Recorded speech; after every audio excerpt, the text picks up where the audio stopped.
Hey, everybody, it's great to get into another edition of Unbreakable the podcast. It is Tuesday, September 17th. Welcome. Welcome. Well, we're off Saturday because the Eagles blew up instead. And we're here to talk about it. I'm going to give you my honest opinion about what happened. But before we do that, happy birthday to Patrick. What the hell am I doing? Why am I listening? 29 years old tonight. Look, look, look, Patrick, 15 years. Well, okay, I didn't talk about that. I didn't very about. Today is National Apple Dumpling Week.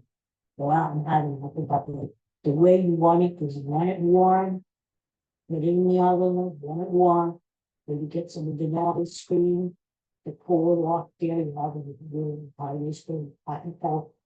Don't put it, a lot of people put it right on top of the apple dumpling. I don't, because I don't see touch it. That's just me. You don't want that out of that, and then all of a sudden it's not, it's put in soup. Stop it.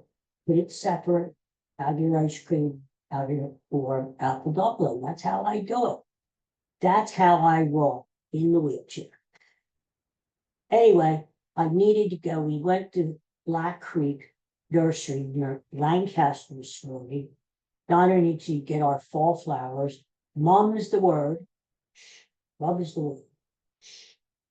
And, but to get away, just to get the hell away, we're not at liberty to just to fly off to Paris or something, or go to Aruba, or just go somewhere, or even to Jersey. I needed something. And Black Creek is one of my favorite places on earth. I love it. The prices are good. Great. The prices are great. You got a lot of selection, and it's a nice trip out to the farm country out near Lancaster. You get to smell the pig crap coming through the windows. It is invigorating. Smell that pig shit. Anyway, so Eagles. All right. What a bummer, huh? I'm kind of glad I didn't take a step because I would have rolled in cross. Well, you know what? Here's who I believe. This is you could say whatever you want about Saquon Barkley dropping that pass, which would have sealed the game. He gets that first down at the end of the game. The Eagles can just run the clock out, be on the ball. Yes, if he catches the ball, yes. Even some people are saying, well, you shouldn't even throw the ball because it stopped the clock, right? Some people are saying, well, you should have kicked the field goal there and make it 21-15, because what was a field goal going to do? They could still beat you with a touchdown. Maybe, but yeah, but no. Yeah, but no, but maybe. Anyway, there were a lot of mistakes by Eagles last night, but the biggest one was Kirk Cousins. The guy is not proud to, okay? He's a statue back there. You might as well erect a statue of Venus de Milo out there without the arm. You put her out there, it's just like Kirk Cousins, okay? You put him out there. What the hell? He had no timeouts. And you let him go all the way down the field and score a freaking touchdown. It's not like he needed a field goal. He had to have a touchdown. That's what's so it's so frustrating though. He had to have a touchdown, not a field goal, not a field goal, not practice. Practice. Okay. Oh, a bit like Allen Iverson. Boom. Anyway, practice. We talking practice. Anyway, so that's the most disappointing thing about this Eagles team. And that Eagles lost last week. The fact that freaking Kirk Cousins, of all people, he's not birthday boy Patrick Mahomes. He's Kirk Cousins. Went down the field and scored a touchdown with no timeouts. And he even had time to spare. There was 32 seconds, 34 seconds left on the clock for the Eagles. I mean, what the hell, you don't give this guy chunks of yardage. You know he's going to throw the ball because there's no timeouts. And they're playing soft. What the hell? You just, the old phrase, a prevent defense only prevents you from winning. Why? Why have? Why not play the way you played the whole freaking game, right? I mean, the Falcons didn't have any big plays all through that game. Think about it. Did the Falcons have like a really, well, maybe not one play that they had the touchdown, but you know what I'm saying? Uh, you don't just let them march down the field, especially if the Eagles were getting no pressure on Cousins, none, zero throughout the game. So they didn't get their first sack until the third quarter. That was by Milton Williams, I believe. But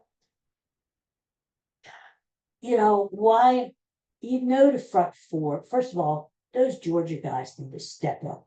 They've been playing like dogs. Maybe they think they're still back at the University of Georgia where they were dogs. Stop playing like dogs. Carter, Davis, Nolan Smith, where was he? All these Georgia guys are just not getting it done. They're not stepping up. Howie Roseman invested high draft picks on these guys. And so far, you got to say, they're not panning out. I can't even say that they stopped the run last night because Bijan Robinson and the other guy, whoever his name was, they were going through them like Grant, here, some cliches. Like Grant took Richmond, like a hot knife through butter. Just, they were running the ball pretty successfully. So you can't even say, these guys don't get pass rush, but they do stop the run. Not really, not really. So you get no pressure on because and that's what causes Cousin to make mistakes. He didn't throw a damn interception. And he always throws interceptions, especially on Monday night. Right? Oh God, I'm gonna throw up. Like that one guy threw up on the ball. Did you hear about that on the Tennessee game? He threw up on the ball, and Malik Williams, the quarterback, did not want to throw the ball because there was vomit on the ball. There is football. Really, really, really gross sport. But it's fun. So, um, so that's I'm more disappointed in the defense because you could say, oh, well, the Falcons only scored 22 points. No, when it counted, the defense let them down. You don't let Kirk Cousins walk down the field with no time limits and got down there fast and throw a freaking touchdown pass, which they did. You know the guy needs to throw the ball, right? You know that.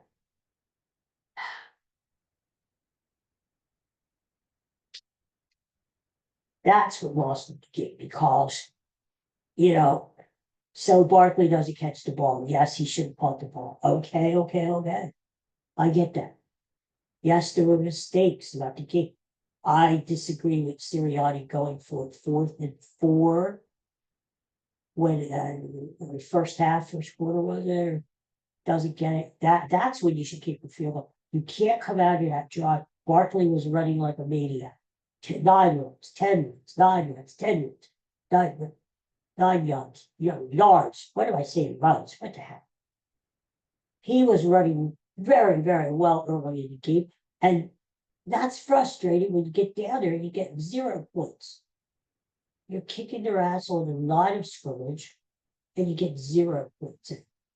That was a turning point because at least you get field goal there, right? You get stopped like that. And it wasn't like you could do the push tush where you could just pick up 1 yard and get the first down. That was 4 yards. And that was, I think, a turning point right there. There were a lot of mistakes during the game, a lot of questionable coaching decisions. This Vic Fangio guy, He's supposed to be this guru, this mastermind, defensive back. First of all, I don't like him being in the booth. He should be down on the sidelines and he should be getting in these guys' faces and saying, what the hell? He's up in the booth and he's dead. No, no, no, no, no, no. You look at all of our other defensive players. There's Jim Johnson on the side. Even the bad ones are on the side. I don't like him up in the booth. He needs to be down with the players, pumping them up and telling them, stop fooling around, right? That's number one. Number two, did he blitz it all last night? Not that the blitz is the answer to all of our dreams, but once in a while mix it in. These guys can't cover. And it's not like the Falcons have these great wide receivers. They're okay. They're okay. Kyle Pitts, okay. Ray McLeod, okay. You know, it's not good. Not good. The whole vibe was, it was opening night, kinda, but it wasn't. That was off too, because it was the home opener, but it wasn't really the home opener because the NFL screwed us and took the home game away and sent the real home opener down to Brazil. Yeah, it was off. The weather was nice. The fans showed up. I don't know. It's like last year. It's scary. It's like, what? Something's missing here. They missed AJ Brown. Part of the futility of this stuff was hearing that AJ Brown may be out for a couple of weeks. Really? I mean, he's standing on the sideline looking like he's lost and on the planet Jupiter. Yeah, well, I'm just here collecting my money. I might be out a couple more weeks. I don't know, this hamstring. I don't know. I'm still getting paid. That's news to me. It's going to be out a couple more weeks. Okay. He's a big part of the offense. That's why you got the guy. That's why you're paying him, right? He can catch 100 yards a game, 8 balls a game, a couple touchdowns. He's big. I think if you noticed it, Jalen Hurts was running for his life more than Kirk Cousins was.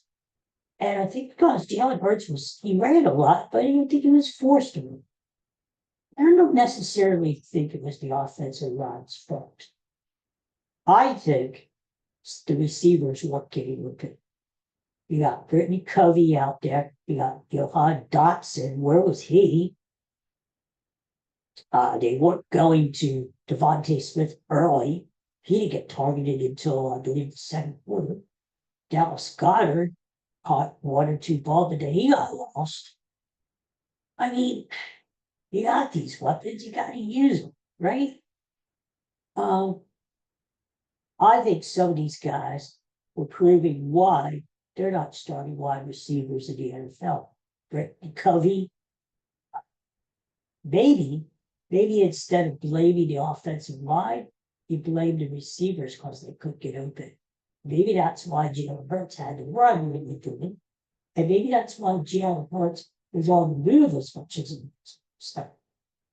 You didn't see Kirk Cousins ball like that. I mean, he was probably never pressured on him. So, the only good thing that happened really was, I told you, Jalen Hurts scored a touchdown. Did it, Daddy? Tell me, this is Daddy knows. I told you that Saturday. If you were listening to the show on Saturday, my best play of the weekend was Jalen Hurts for a touchdown. Because I had a crazy reason, but it worked. Hey, Jalen Hurts got engaged. Friday, was it? Thursday, Friday? Whenever something like that happens, just be a lesson to you.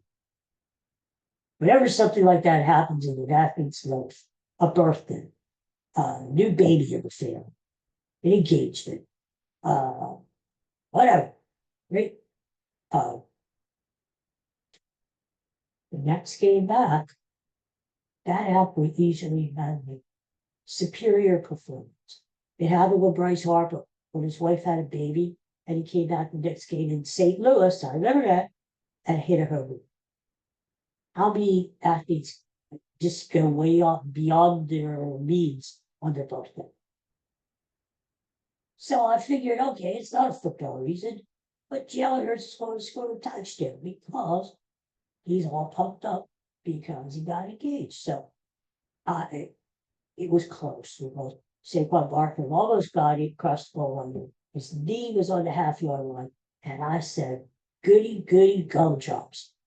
Jalen Hurts is going to do the put. And Jason Kelsey was in the booth, by the way, and talked. He said, "Next thing coming up, Jalen Hurts TD." And damn if he wasn't. That pushed her short. By the way, I like Jason Kelsey in the booth. I think they're wasting his time. Frankly, he's wasting his time before the game, after the game, and at halftime. They're making him like a clown. Did you see that commercial where his brother Travis is feeding him cereal with a spoon and saying, "Open up, the airplane's coming, open up"? It's stupid. Jason Kelsey, I think, did a hell of a job being a color coordinator. He just left the game last year. He's far better than Troy Aikman. First of all, Troy Aikman is a cowboy. We all know how we feel about them. And second of all, Troy Aikman is out of touch. When did he play? 30 years ago?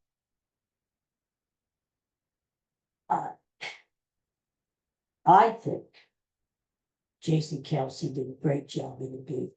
Just got out of the game. Who knows these players? Who knows the plays? Who knows what's going to happen? I think ESPN is wasting his time. That's just my opinion. Maybe a 3-man booth isn't good. Too crowded for people to talk, but I'll tell you what. Maybe they had Jason. You know what?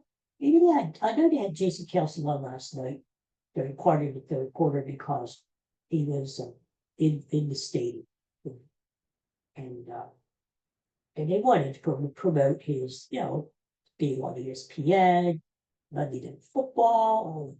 That's okay.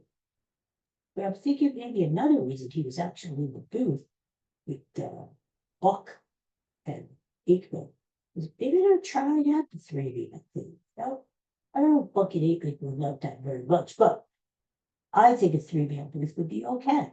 As long as they don't talk over each other. So you get the old pro there, Aikman, this Cowboy crap.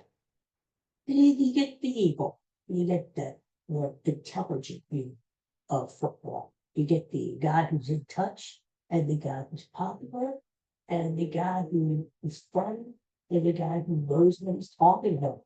Compared to, nothing. So I don't know. It's just a thought. Maybe they're trying to cancel out. Maybe that would be. I would be opposed to it because it'd be a good stuff. I thought it was Jason Kelsey, if you watch it, was what? Don't be, I know whatever they tell you to do, don't be a clown. Lobby would be able to be. I'm just saying. All right, so yeah, so it's very depressing. So I still find that hard to believe. The Eagles lost last night to the freaking Atlanta Falcons. Atlanta Falcons. Brother, I don't know. What's hard to believe? Look, the way they did it, they just gave the game. I mean, look, they were one play away from facing the game, right? And you can see ESPN doing the roller credits. Da, da, da, da, da, da, da. Thanks for watching. Next week we have one. Da, da, da, da, da, da, da. And the next thing you know, the freaking Falcons are going down and scoring a touchdown, and all of a sudden, panic. And the Eagles still had time to go down and kick field goal. I trust Jake Elliott to make even a 60-yard field goal. All he needed was maybe 15 more yards. And Jalen Hurts, even at the end, what the hell is he doing? He's backpedaling and he's throwing off of his back foot, and the ball is intercepted. Like I said, the whole night was a little off. Maybe it was the Brazil trip. I don't know. but the whole night seemed to let little off then.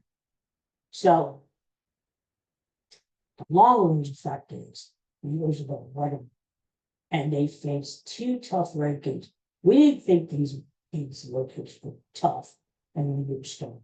We thought the Saints were going to suck, and we thought the Buccaneers were going to suck.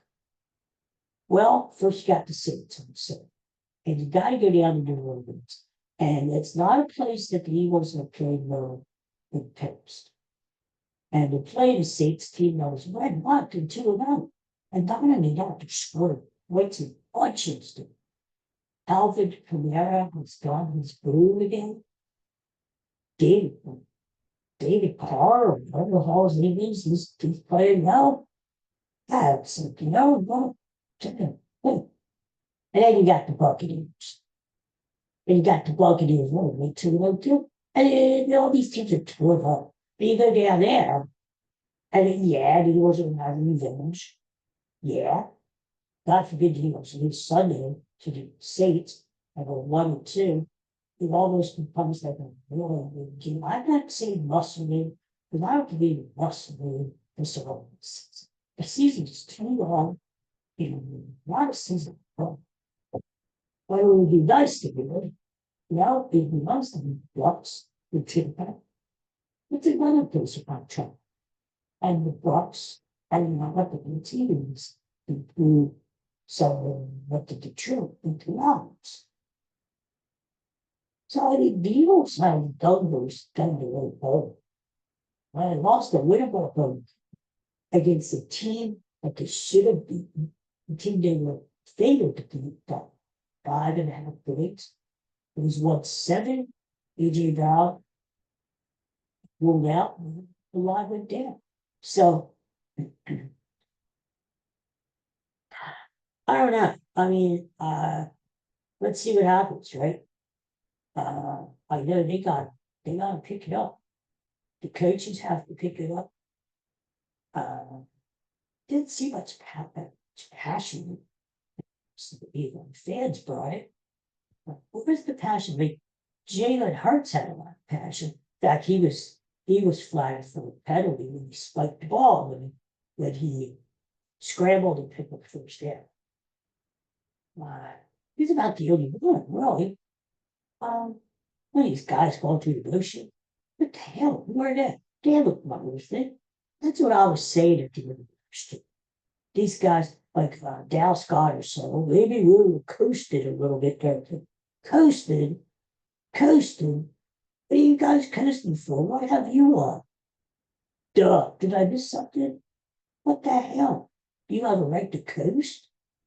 Stop it. So, Eagles need to pick it up, man. It's only 1-1. I'm not jumping off the bridge, wheelchair included. I guess I can't really jump, can I? I didn't think about that. I guess I can't throw myself off the bridge. That's probably it. But anyway, so I'm not at that point. So, but they do need to pick it up. And they blew a perfect opportunity because the stinking Cowboys lost in Dallas to the Saints. Eagles had a leg up on Dallas right there. And now they're both 1-1. They both lost home games. And they're kind of both in the same boat. So, let's see what happens next week. Huh? And unbelievably, I haven't looked at the lines this morning, but I believe the Eagles are favored by 3 points. Really? They're favored? The Saints are 2-0. They're playing great. And they're playing at home. And the Eagles are favored? Okay, Las Vegas. I don't know. We'll see.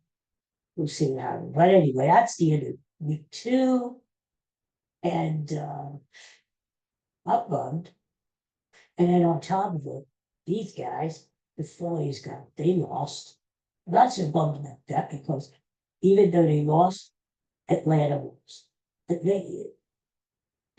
Finally, Atlanta team loses, and our magic number dropped get before. Any combination of Phillies wins and Atlanta Braves losses in the Magic Number Shot game. So Phillies are eventually going to wrap up the National League East and move on from there. And it's the same thing. It's, how are they going to play the playoffs? That's the big news. Okay. So, Zach Wheeler goes tonight. Let's see how he does in Milwaukee. You want to, here's the thing, baseball fans. You don't want to give these guys any hope. They're still like, 3 games behind the Phillies for that second wild card seed and the first round home team. You don't want to give them any hope. You want to take out at least 1 game that series. Plus, the Dodgers won last night. That means the Dodgers are now only a game back with Phillies for the number 1 seed in the National League. That means home field advantage all the way through. So it's getting kind of tight, So the Phillies, it'd be good if you could win a game or 2, and it would be good. That's all I'm saying. It could. All right, well, I guess that's about it. Well, I think it was a pretty good rate. What do you think? Yeah, I think it was a pretty good rate. I mean, I didn't like screaming, yelling, they on the screen, all upset. No, it's frustrating. It's frustrating because you really want the Eagles to do well, and you think they've got a better team than them, and they've got the talent. They've got better coaches, and these Georgia guys need to step up. A lot of the other teams need to step up too, but they've invested a lot in these guys, and it's time to shift. So that's all I have to say. Hey, before I go, I'm getting used to them. I still think I look like Clark Kent going on. Let's see. Well, the perimeter of the sun is so many miles from the planet Earth, and I just feel smarter, but I'm not. I'm really not. But I look kind of, I just look different. I'm not used to seeing the black. I guess I'll get used to it. I don't. Anyway, so I'll be back to and we'll talk again, yeah. And it'll be better. We'll be 1 day away from the disaster of last night. And we'll be 1 day closer to the disaster coming this summer. Now let's get positive.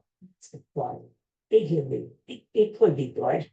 Like, so I'll be back tomorrow. We'll talk. Oh, who knows? Talk. I do have the TV class of the week to introduce sometime this week, and we'll talk about that. And don't forget the honeymooners 2-parter is still up, and you can look around the trip.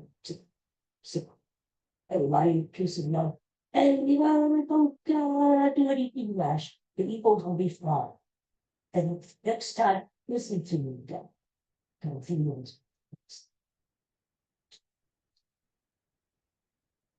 Hasta la vista, baby. See you.